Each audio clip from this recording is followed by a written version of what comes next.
बोल गोविंद भगवान की, बोल शंकर भगवान की।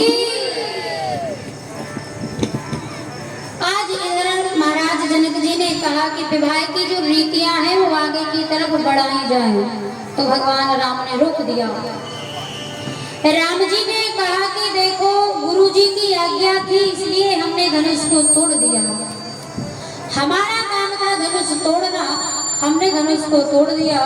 जानकी जी का काम था माला पहनाना, माला पहन गए। लेकिन विवाह अब आगे की तरफ तभी संपन्न होगा जब हमारे पिता महाराज दशरथ अयोध्या से बारात लेकर के आएंगे। तो जनक जी ने आज दूतों को बुलाया और महाराज दशरथ के लिए पत्र लिखा और पत्र लिख करके आज दूतों से कहा जाओ जा करके महाराज दशरथ के हाथ में थमा देना।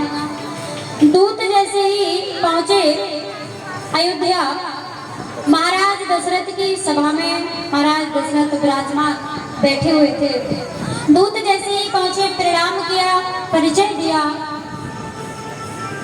और परिचय देते हुए कहा कि हम जनकपुर से आए हैं, जनक जी के दूत हैं, जनक जी ने हमें भेजा है। महाराज दशरथ ने सुना और कहा कि कारण, दूतों ने कहा कि कारण आप ये देख लीजिए, पत्र आपके नाम है, पत्र पढ़ करके आप खुद ही समझ जाइएगा कि क्या कहना चाहते हैं।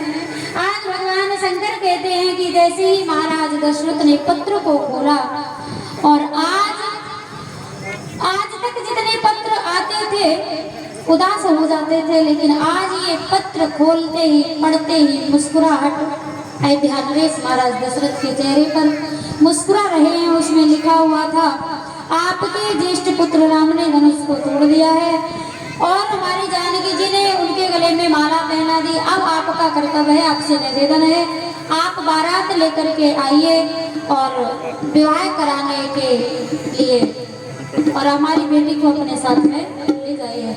इधर जैसे ही ये पत्र पढ़ करके बड़े प्रसन्न हुए।